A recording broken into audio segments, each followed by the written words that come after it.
যে দেশের পতাকা নিয়ে ঘুরছে ওই দেশ জানেও না মনে হয় যে এই দেশে এই আমার সাপোর্টার আছে।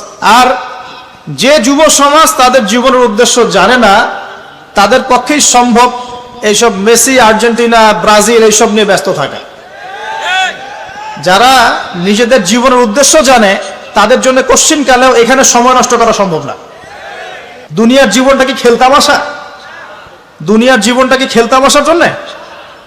আল্লাহ পাক যে হায়াতটা দিয়েছেন, ধরেন 50, 60 বা 100 বছর, এই হায়াতটা কে দিয়েছেন? এই সময়টার মালিক কে? তাহলে আল্লাহ যদি সময়ের মালিক হয়, আমি কেন সময় 1 ঘন্টা অপচয় করবো ওখানে বসে বসে? এই সময়টাকে আমার নাকি? সময়টা আমার বাপের নাকি? সময়টা কার? আল্লাহ। আল্লাহর দেওয়ার সময় আমি টিভি সেটের সামনে বসে বসে 1.5 ঘন্টা নষ্ট করে ফেললাম। আল্লাহ পাক বলছেন, হে মুমিনগণ, কারা মুমিন? উত্তর আছে হাদিসে জিবরিলের মধ্যে। জিবরাইল আলাইহিস সালাম মানুষের রূপ ধরে মসজিদ নববীর মধ্যে আসলেন এবং সাহাবীদের সামনেই আসলেন। সাহাবীদের সামনে মানুষের রূপ ধরে জিবরাইল আলাইহিস সালাম এই একবারই এসেছেন, ইতিহাসে একবার। এসে নবী সাল্লাল্লাহু আলাইহি ওয়াসাল্লামকে জিজ্ঞাসা করছেন 4টা প্রশ্ন। কয়টা প্রশ্ন?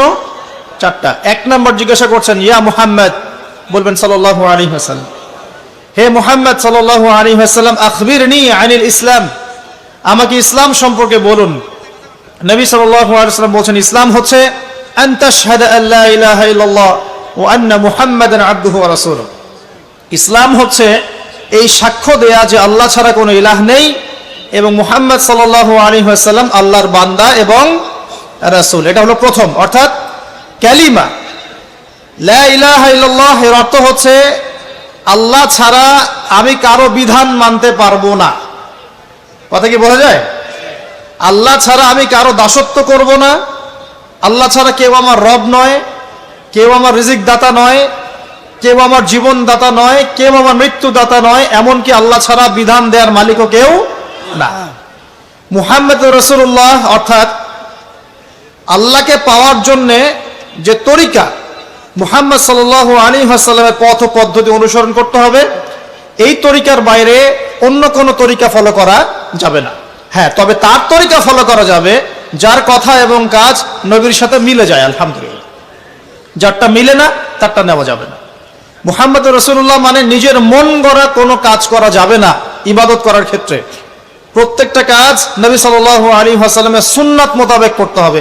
মুহাম্মদ রাসূলুল্লাহ সাল্লাল্লাহু আলাইহি ওয়াসাল্লাম। 2, ওয়া আন তুকিমাস সালাহ, তুমি 5 ওয়াক্ত সালাত আদায় করবে। একটা হাদিসের মধ্যে এসেছে, মান তারাকা সালাতা মুতাআম্মিদান ফাকাদ কাফার। নবী সাল্লাল্লাহু আলাইহি ওয়াসাল্লাম বলেছেন, কোন ব্যক্তি যদি, মুসলিম ব্যক্তি, ইচ্ছাকৃতভাবে তার উপর অর্পিত ফরজ নামাজ ছেড়ে দেয়, সে ব্যক্তি কুফরি করলো। কি করলো? আর মুয়াজ বিন জাবাল রাদিয়াল্লাহু আনহু নবীজি বলছেন, মান তারাকা সালাতা মুতাআম্মিদান ফাকাদ বারিআত মিন যিম্মাতিল্লাহ। যে ব্যক্তি তার উপর অবধারিত ফরজ নামাজ ছেড়ে দেয় সে যেন আল্লাহর জিম্মেদারি থেকে মুক্ত হয়ে গেল। আল্লাহর কোনো জিম্মেদারি নাই তার উপরে। 90% মুসলিমের দেশে এটা খুবই দুঃখজনক যে আমাদের মধ্যে বেশিরভাগ মানুষ 5 ওয়াক্ত নামাজ পড়ে না। শুধু বড় গলায় কি 90% মুসলিম বললে হবে? যখন 90% মুসলিমের দেশের 100% মুসলিম 5 ওয়াক্ত নামাজ পড়বে, ইসলাম এমনি এমনি প্রতিষ্ঠা হয়ে যাবে ইনশাআল্লাহ তাআলা। যখন মুসলিম কান্ট্রির বেশিরভাগ মানুষই নামাজি হবে, ইনশাআল্লাহ আল্লাহর জমিনে আল্লাহর দিন প্রতিষ্ঠা হয়ে যাবে ইনশাআল্লাহ। আমরা যদি নামাজ আদায় না করি, দিন কি প্রতিষ্ঠা হবে ভাই? আমরা তো আমাদের দেহের উপরেই দিনটা প্রতিষ্ঠা করতে পারলাম না। পরিবারে করব কিভাবে, সমাজে কিভাবে করব, আর বিশ্বে কিভাবে করব?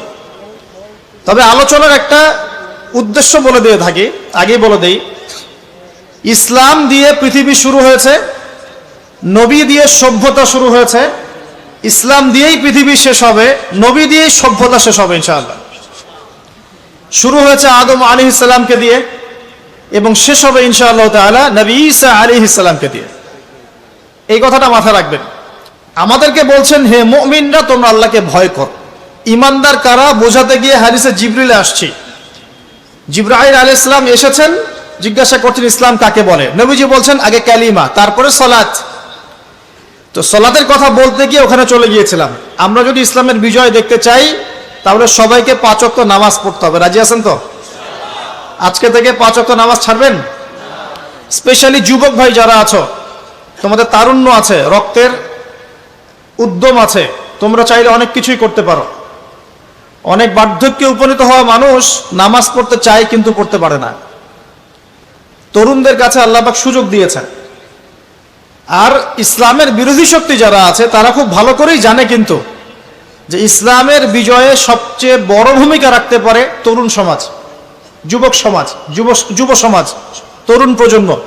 এ কারণেই তো দেখবেন তরুণ প্রজন্মকে তাদের উদ্দেশ্য থেকে সরিয়ে দেওয়ার জন্যে তারা আপনার সামনে অনেকগুলো টোপ দিয়ে দিয়েছে। দেখাবো টোপ কয়েকটা। 1 নম্বর টোপ দিয়েছে মেয়ে নারী জাতি। মেয়েদেরকে বেপর্দা করে তোমার সামনে উপস্থাপন করে দিয়েছে, ফ্রি মিক্সিং। এখন তুমি আর ঈমান ধরে রাখতে পারছো না। এটা পরিকল্পিত ছিল, কারণ আল্লাহ পাক বলছেন যুজ্জিনা লিন-নাস হুব্বুশ শাহাওয়াতি মিনান নিসা। মানুষের জন্য সবচেয়ে যে আকর্ষণীয় বিষয়গুলো তার মধ্যে 1 নম্বর হচ্ছে মহিলা, মানে মেয়ে, নারী জাতি। এটা আমাদের কাছে সবচেয়ে আকর্ষণীয়। আল্লাহ পাকের সবচেয়ে সুন্দর সৃষ্টিকে মানুষ না, মানুষের মধ্যে আল্লাহ পাকের সবচেয়ে শ্রেষ্ঠ সৃষ্টিকে নারী জাতি। আল্লাহ পাক তাদেরকে সুন্দর করে সৃষ্টি করেছেন, তাই নয় কি? এ কারণে পুরুষদের সবচেয়ে আকর্ষণের জায়গা কোনটা? নারী জাতি। এ কারণে মেয়েদেরকে বেপর্দা করে তোমার সামনে ছেড়ে দেওয়া হয়েছে। জেনা বেড়েছে, ব্যভিচার বেড়েছে, ফ্রি মিক্সিং বেড়েছে, ধর্ষণ বেড়েছে, এই যে হারাম প্রেমের সম্পর্কগুলো বেড়েছে। যুবকেরা তাদের জীবনের উদ্দেশ্য ভুলে গেছে। আমার কথা কি বুঝতে পারছেন? আচ্ছা, এটা 1 নাম্বার। 2, মাদক। যুবকদের সামনে মাদকের সহজলভ্যতা। চাইলেই হাত বাড়ালেই মাদক, হাত বাড়ালেই ইয়াবা, হাত বাড়ালেই ফেন্সিডিল, হাত বাড়ালেই হেরোইন, তাই না? কথা ঠিক না বেঠিক? যদি কেউ চায় যে আমি আজকে রাত্রে মাদক খাবো, সে পারবে, হাত বাড়ালেই পারবে। এখনকার সমাজ এমন, যদি কেউ চায় যে আজকের রাত্রে আমি পতিতালয়ে গিয়ে রাত কাটাবো, সে পারবে। 500 টাকা 1000 টাকার বিনিময়ে মানুষ এখন জেনা করতে পারে না? 5 টাকা 10 টাকা 50 100 টাকা দিয়ে মানুষ এখন ইয়াবা কিনে খেতে পারে। আর যারা সীমান্তবর্তী অঞ্চলে আছেন তারা আরো ভালো জানেন আমার কথা কতটুকু সত্য কতটুকু মিথ্যা। যুবকদের সামনে মাদক এমনি দেওয়া হয় নাই। উদ্দেশ্য কি? তোমার দ্বারা ইসলামের বিজয় সম্ভব ছিল। মাদক সেবন করাই তোমাকে সরায় দিয়েছে ওই রাস্তা থেকে। কথা বুঝতে পারছো? খুব সতর্ক। 3 নাম্বার, জুয়া। তোমার সামনে জুয়া দিয়ে দিয়েছে। জুয়া, ফুটবল বিশ্বকাপ হইলে জুয়া, IPL হইলে জুয়া, BPL হইলে জুয়া, ফুটবল ফিফা হইলে জুয়া। জুয়া খেলে না মানুষ। আর যে যুব সমাজ তাদের জীবনের উদ্দেশ্য জানে না, তাদের পক্ষেই সম্ভব এইসব মেসি, আর্জেন্টিনা, ব্রাজিল এইসব নিয়ে ব্যস্ত থাকা। যারা নিজেদের জীবনের উদ্দেশ্য জানে তাদের জন্য কোশ্চিন কালেও এখানে সময় নষ্ট করা সম্ভব না। দুনিয়ার জীবনটা কি খেলতামাশা? দুনিয়ার জীবনটা কি খেলতামাশার জন্য? আল্লাহ পাক যে হায়াতটা দিয়েছেন, ধরেন 50, 60 বা 100 বছর, এই হায়াতটা কে দিয়েছেন? এই সময়টার মালিক কে? তাহলে আল্লাহ যদি সময়ের মালিক হয়, আমি কেন সময় 1 ঘন্টা অপচয় করবো ওখানে বসে বসে? এই সময়টাকে আমার নাকি? সময়টা আমার বাপের নাকি? সময়টা কার? আল্লাহর দেওয়ার সময় আমি টিভি সেটের সামনে বসে বসে 1.5 ঘন্টা নষ্ট করে ফেললাম। যে দেশের পতাকা নিয়ে ঘুরছে ওই দেশ জানেও না মনে হয় যে এই দেশে এই আমার সাপোর্টার আছে। হ্যাঁ, আর খেয়াল করে দেখবেন এই আয়োজনগুলো এখন করানো হচ্ছে মুসলিম দেশগুলোকে দিয়ে। যে হারাম একটা কাজকে জায়েজ করার যে কত তরিকা বের হয়েছে। এখন একটা মুসলিম কান্ট্রি জিতেছে, মানে ভাবখানা এমন যে এই জেতার ফলে আমরা ইসলামী খেলাফত কায়েম করে ফেলেছি। একেবারে ভাবখানা এমন যে কুফফারদের সাথে মনে হয় যুদ্ধ জিহাদ করে বিশ্বের বুকে ইসলাম কায়েম করে ফেলেছে। ভাবখানা এমন। বিষয়টা কি জানেন? আমাদেরকে এই খেলাধুলার অহেতুক কাজে ব্যস্ত করে দিয়ে ওরা ওদের এজেন্ডা বাস্তবায়ন করছে। দেখবেন যখন রমজান মাস আসে তখন দেখবেন মুসলিম কান্ট্রির উপর নির্যাতন বাড়ে। যখন বড় বড় ইভেন্ট হয়, ওয়ার্ল্ড কাপ, এইটা সেটা, দেখবেন ভিতরে মুসলিম কান্ট্রির উপর নির্যাতন বাড়তে থাকে। মানুষ একদিকে তাকায় থাকে আর একদিকে উদ্দেশ্য সাধন করতে থাকে। বুঝাচ্ছি বিষয়টা। আপনার 5টা বাচ্চা আছে মনে করেন, খুব জ্বালায়, কান্নাকাটি করে, হইচই করে। আর আপনি মোবাইল ফোনটা বের করে দিয়ে বলেছেন, বাবা বস, তোরা 5 জন মিলে একটা কার্টুন দেখ, আমি একটু কাজটা করি। দিয়ে দিলেন, ও কার্টুন দেখছে চুপচাপ, কেউ কোনো ডিস্টার্ব নয়। আর বুঝতে পারছেন? আর এই যে বাচ্চাগুলা কার্টুন দেখছে না, এগুলো হচ্ছে আমরা এখন। আর ওই যে কাজ করছে বাপ, এটা হচ্ছে ওরা, পশ্চিমারা। আমার কথা কি বুঝতে পারেন? আচ্ছা, আমি সহজ করার চেষ্টা করছি। প্রিয় যুবক ভাইরা, মেয়ে তো উন্মুক্ত করে দিয়েছেই, মাদক তো দিয়েছেই, জুয়া দিয়েছে, অহেতুক এসব খেলতামাশা দিয়েছে তোমার সামনে, তোমার সময় কেড়ে নেওয়ার জন্য, তোমার হায়াত কেড়ে নেওয়ার জন্য। তোমার মূল্যবান হায়াত, যে হায়াতটাকে তুমি আল্লাহর পথে দাওয়াতের কাজে ব্যয় করবা, দিন চর্চার কাজে ব্যয় করবা, আল্লাহর ইবাদতের কাজে ব্যয় করবা, আমর বিল মারুফ নাহি আনিল মুনকারের কাজ করবা, এই সময়টা ওরা কেড়ে নিয়েছে তোমার কাছ থেকে। বুঝতে পারছো না তুমি? আবার নেশা দিয়ে তোমার ভিতরটা নষ্ট করে ফেলেছে, জেনা দিয়ে তোমার অন্তরের নূর নষ্ট করে দিয়েছে, ফ্রি মিক্সিং দিয়ে জেনা এবং তোমার যে পবিত্রতা, চারিত্রিক পবিত্রতা নষ্ট করে দিয়েছে। যদি একটা মুসলিম রাষ্ট্রের মধ্যে দুর্নীতি না থাকতো না, মুসলিম রাষ্ট্র বিশ্বকে নেতৃত্ব দিত ইনশাআল্লাহ। যদি কোনো মুসলিম রাষ্ট্রের মধ্যে দুর্নীতিটা না থাকতো না, তাহলে দেখতেন ওই রাষ্ট্র অবশ্যই বিশ্বকে নেতৃত্ব দিত ইনশাআল্লাহ। এমন অনেক অমুসলিম রাষ্ট্র আছে যেগুলো অমুসলিম হওয়া সত্ত্বেও ওদের মধ্যে কোনো দুর্নীতি নাই। আল্লাহ পাক আমাদের সবাইকে পরিপূর্ণ মুসলমান হওয়ার তৌফিক দান করুন। দেখেন, আল্লাহ পাক বলেছেন, উদখুলু ফিস সিলমি কাফা, তোমরা পরিপূর্ণরূপে ইসলামে প্রবেশ করো। এখন আমি যদি নামাজও পড়ি, আবার ঘুষও খাই, এদিকে রোজাও রাখি, আবার সুদও খাই, আবার এদিকে আমি হজমরাও করি, অন্যের সম্পদ আত্মসাৎ করি, মাপে কমও দেই, মজুদদারি করি ইত্যাদি, আমি কি পরিপূর্ণ মুসলিম? আমি কি উদখুলু ফিস সিলমি কাফার উপর আমল করতে পেরেছি? আর আল্লাহ পাক এখানে বলছেন, ওয়ালা তামুতুন্না ইল্লা ওয়া আনতুম মুসলিমুন, পরিপূর্ণ মুসলমান না হয়ে তোমরা মৃত্যুবরণই করিও না। করলেই সমস্যা। পরিপূর্ণ মুসলমান না হয়ে মারা গেলেই সমস্যা। কি সমস্যা? ওই যে আল্লাহ পাক বলবেন, মান রব্বুক, বলবে লা আদরি, আমি তো জানি না, কারণ পরিপূর্ণ মুসলমান হয়নি তো, আল্লাহর সাথে শিরিক করেছে। আল্লাহ পাক বলবেন, মা দীনুক, বলবে লা আদরি, আমি জানি না। মা দীনুক উত্তর কেমন করে দিতে পারবে? ইসলামের কিছু অংশ মানে, কিছু অংশ মানে না। ইসলামের কিছু অংশ মানে, নামাজ, রোজা, হজ, যাকাত, তাসবিহ, তাহলিল সবই মানে, কিন্তু সুদ ছাড়তে হবে, ঘুষ ছাড়তে হবে, জেনা করা যাবে না, মদ খাওয়া যাবে না, দুর্নীতি করা যাবে না, মানে না। তাহলে মা দীনুক কি উত্তর দিবে? মান নবিয়ুক, কে নবী? উত্তর কিভাবে সম্ভব? নবীর সুন্নতি তো নাই গায়ের উপরে, চেহারায় নাই, কাপড়ে নাই, চলাফেরায় নাই, ওঠা বসায় নাই, ইবাদতে থাকলেও অর্থনীতির মধ্যে নাই, অর্থনীতির মধ্যে থাকলেও সংস্কৃতির মধ্যে নাই, সংস্কৃতিতে থাকলেও সমাজে নাই। তো নবীর সুন্নত কি খালি ঘরে তসবিহ টেপার মধ্যেই? মানে আমরা খালি সুবহানাল্লাহ সুবহানাল্লাহ পড়বো, এটাই সুন্নত? দাড়ি ছেড়ে দিব, এটাই খালি সুন্নত? টাকলোর উপরে কাপড় পরবো, এটাই কি খালি সুন্নত? সমাজের মধ্যে সুন্নত নাই, অর্থনীতির মধ্যে সুন্নত নাই, ব্যবসা বাণিজ্যের সুন্নত নাই, চাকরি বাকরিতে সুন্নত নাই, পরিবারের সুন্নত নাই, সংস্কৃতির মধ্যে সুন্নত নাই, আর রাষ্ট্রের কথা বললাম না, ওটা বাদ দেন। প্রিয় ভাইয়েরা, যুবক ভাইদের কথা বলে আমি সামনে যাব। এক নাম্বার কি বলেছি, তোমরা সতর্ক থাকবে মেয়ে থেকে। কি থেকে? মেয়ে থেকে 100 হাত দূরে।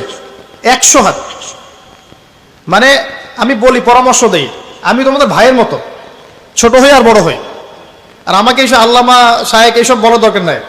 আমি একদম তালেবে ইলম। এখানে বড় বড় অনেক আলেম ওলামায়ে কেরাম আছেন, আমি খুব বিব্রত বোধ করছি কথা বলতে।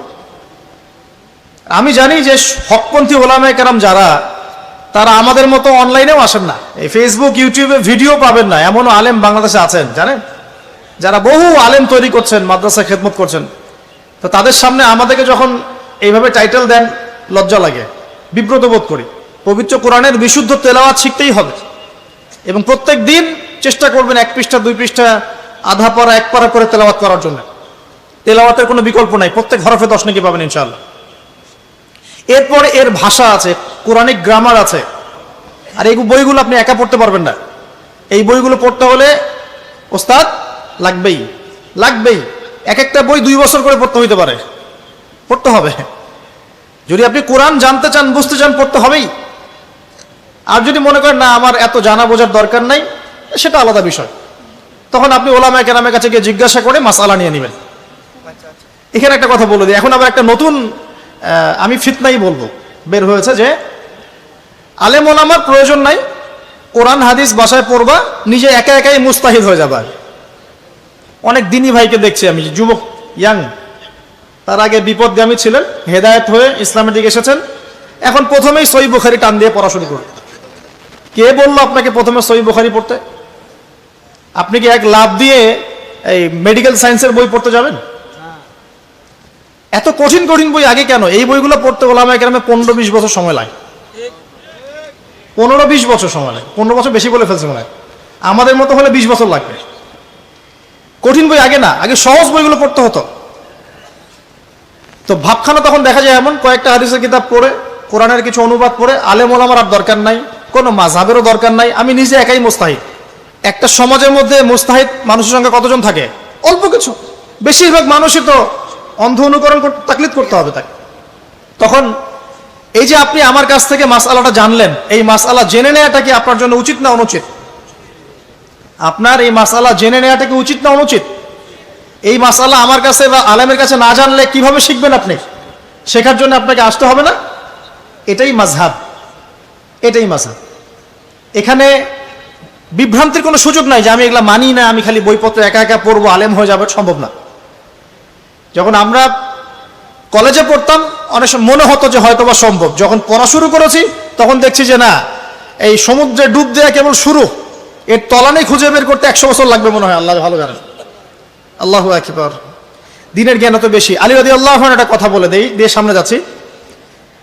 আলী রাদিয়াল্লাহু আনহু শেষ বয়সে বলছেন, তাকে প্রশ্ন করা হচ্ছে যে আপনার কি কোনো দুঃখ আছে জীবনে?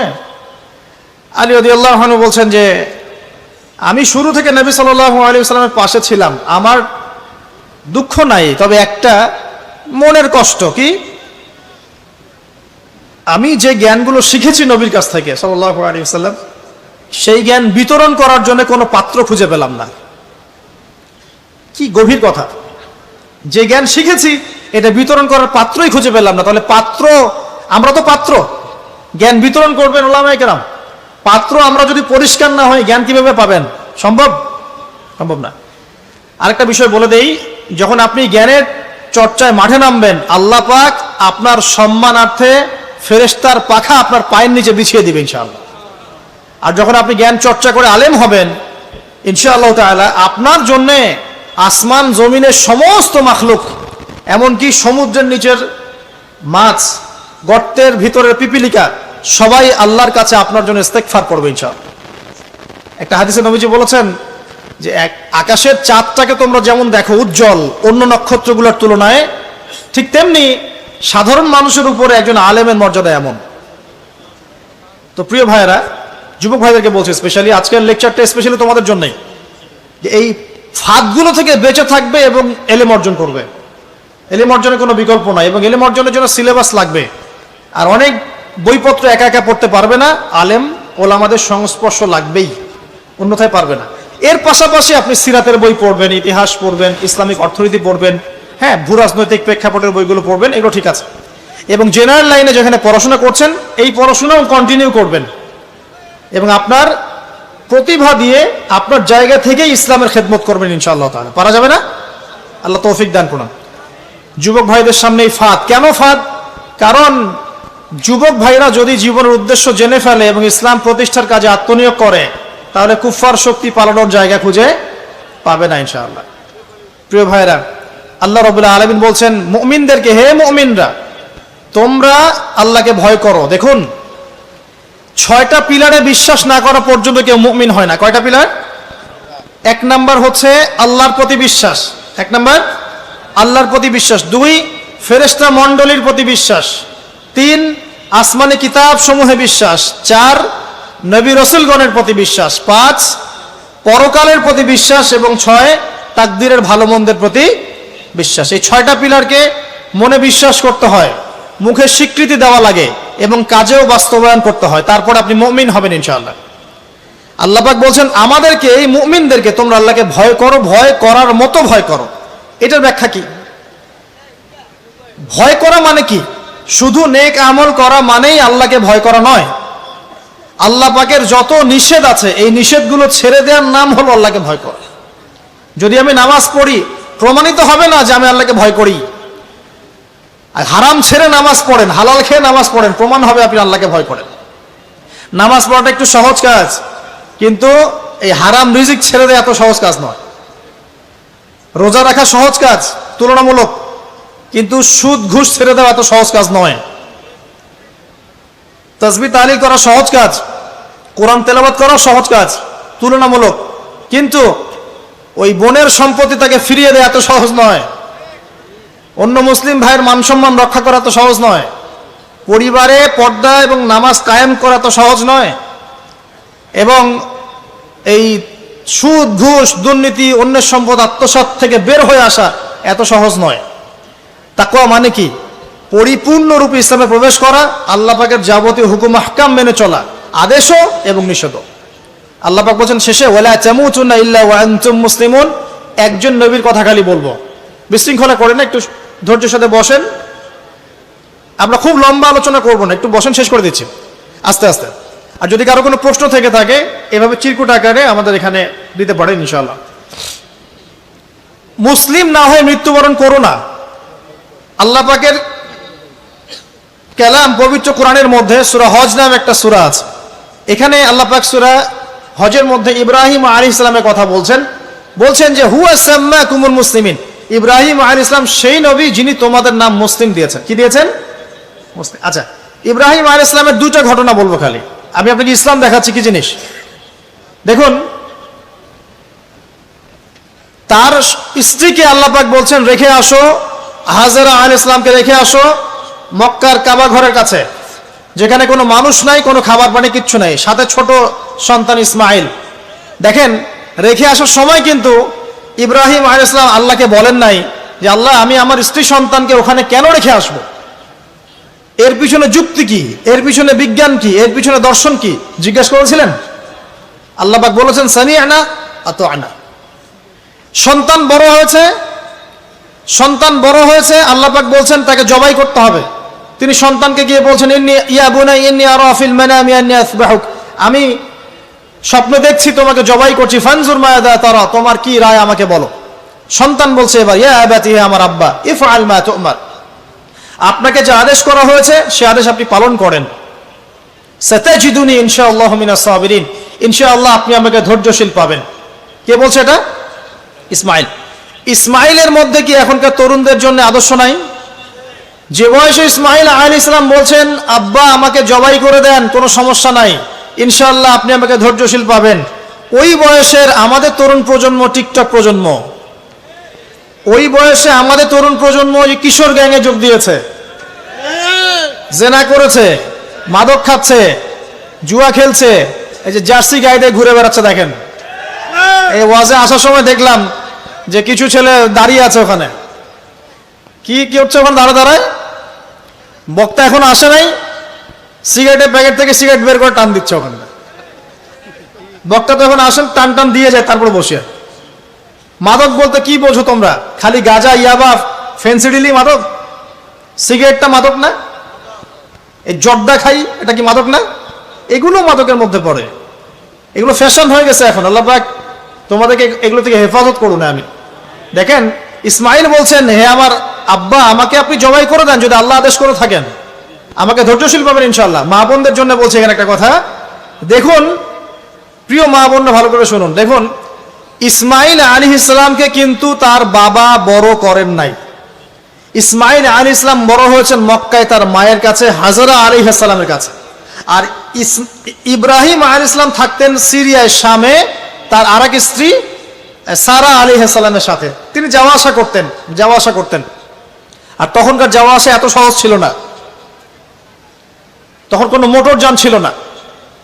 তো দেখুন, যেমন মা তেমন সন্তান। কেমন মা? হাজরা আলাইহিস সালামকে বলা হচ্ছে যে তোমাকে এখানে রেখে যেতে আল্লাহ আদেশ করেছেন। তো হাজরা আলাইহিস সালাম বলছেন এখানে তো কোনো পানিও নাই, কোনো খাবারও নাই, আপনি এখানে আমাদেরকে একা ফেলে যাচ্ছেন। ইব্রাহিম আলাইহিস সালাম বলছেন আল্লাহর আদেশ, কিছু করার নাই। এখন হাজরা আলাইহিস সালাম বলছেন আচ্ছা যদি আল্লাহ আদেশ করে থাকেন তাহলে ইনশাআল্লাহ আল্লাহ আমাদের হেফাজত করবেন, আল্লাহর প্রতি আমি পূর্ণ তাওয়াক্কুল করলাম। কে বলছেন? হাজরা। এই হাজরা আলাইহিস সালামের দেখেন এখানে তো কোনো খাবারই নাই, পানিও নাই, এক মশক পানি একটু খাবার দ্রুতই শেষ হয়ে গেল। শেষ হওয়ার পর তিনি ছোটাছুটি করছেন, suffer Marwa, suffer Marwa, suffer Marwa, কোথাও যদি একটু পানি পাওয়া যায়। কি তাওয়াক্কুল আল্লাহর প্রতি, ছোটাছুটি করছেন। বাচ্চা ইসমাইল কান্নাকাটি করছে, মায়ের এই ছোটাছুটি আল্লাহর কাছে এত পছন্দ হয়েছে, যতদিন হজ থাকবে এই হাজরা আলাইহিস সালামের স্মৃতির সাথে জড়িত এই সাই থাকবে। এবং এই ঘটনা আল্লাহর কাছে এত পছন্দ হয়ে গেল যে আল্লাহ পাক জিবরাইল আলাইহিস সালামকে পাঠিয়ে জামজাম কূপের পানি বের করে দিলেন, যেই কূপের পানি জীবনে কখনো শেষ হয় না, পানি খেলে খিদাও লাগে না। চিন্তা করে দেখেন, গ্যালন গ্যালন পানি যাচ্ছে, গ্যালনের পর গ্যালন জামজাম থেকে প্রত্যেক দিন। এমনকি মদিনায় গেলেও আপনি জামজামের পানি পাবেন, মসজিদে কুবায় গেলেও জামজামের পানি পাবেন। আর পৃথিবীর বিভিন্ন জায়গায় তো আমরা নিয়ে আসছি, শেষ হয়েছে? পানির স্তর 1 ইঞ্চি পর্যন্ত নিচে নামে নাই, নেমেছে? দেখেন, আল্লাহর প্রতি যখন মানুষ পূর্ণ তাওয়াক্কুল করে তখন আল্লাহর মারিফত নেমে আসে। যখন মানুষ আল্লাহর প্রতি পূর্ণ তাওয়াক্কুল করে ফেলবে তখন আল্লাহ পাক আধ্যাত্মিকত্ব দিয়ে দিবেন ইনশাআল্লাহ। এটা কি বিজ্ঞান দিয়ে ব্যাখ্যা করা যায়? একজন ফেরেশতা আসলো, পাখা দিয়ে আঘাত করলো, মাটি থেকে ঝর্ণা বের হওয়া শুরু হলো, এখনকার বিজ্ঞান বিশ্বাস করবে? কোন যুক্তি দর্শন বিশ্বাস করবে? করবে না। তো এই যে মা, তাওয়াক্কুল কারিনী মা, তার গর্ভ থেকে জন্ম নিয়েছে ইসমাইলের মতো সন্তান, যে বলছে আব্বা আমাকে জবাই করতে চাইলে করে দেন, কোনো সমস্যা নাই, আল্লাহর ইনশাআল্লাহ আপনি আমাকে ধৈর্যশীল পাবেন। সুবহানাল্লাহ। এই জন্য বলি, আমাদের পরিবারের মায়েরা যদি হাজরা আলাইহিস সালামের মতো হতে না পারে তাহলে ইসমাইলের মতো প্রজন্ম তৈরি হবে না।